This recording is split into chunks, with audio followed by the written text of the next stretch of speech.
ආයුබෝවන් ඔබ සැමට කීබෝඩ් කාමරේ YouTube නාලිකාව තුළින් තවත් අලුත් ගීතයක් ඔබ වෙත ගෙනීමටයි සූදානම් වන්නේ. අද ඔබ වෙත ගෙනෙන ගීතය තමයි නාමල් උඩුගම් මහත්මයාගේ අවාසනාවට රෝස මලක් පරවේ කියන ගීතය. මෙම ගීතය අපි G minor වල වාදනය කරන්නේ. ඉතා පහසුවෙන් වාදනය කරන්න පුළුවන් ස්වර සංගතයක් තමයි මේකේ තියෙන්නේ.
එහෙනම් මම හිතනවා මෙම ගීතය වාදනය කිරීම සම්බන්ධයෙන් ඔබට දල අවබෝධයක් ලැබෙන්නේ නැති කියලා.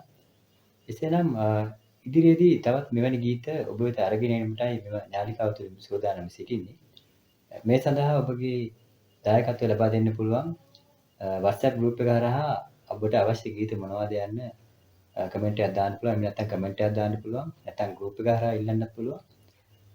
එම ගීත වලින් තෝරාගත් ගීත මෙම නාලිකාව තුළින් සවිස්තරාත්මකව වාදනය කරන ආකාරය ඔබ වෙත ගෙනීමට බලාපොරොත්තු වෙනවා. එහෙනම් අලුතෙන් මෙම නාලිකාවට සම්බන්ධ වූ කෙනෙක් ඉන්නවා නම් subscribe කරලා මෙම නාලිකාවත් එක්ක එකතු වෙන්න. ඒ වගේම WhatsApp group එකත් සමග එකතු වෙන්න. ඔබලාගේ තියෙන notation ඒ වගේම වෙනත් දේවල් share කරගන්න. එම නාලිකාව සමග දිගටම රැඳී සිටින්න කියලා ආරාධනා කරනවා. එහෙමනම් තවත් ගීතයකින් ඔබ හමු වෙන තෙක් ඔබ සැමට සුබ දවසක් වේවා.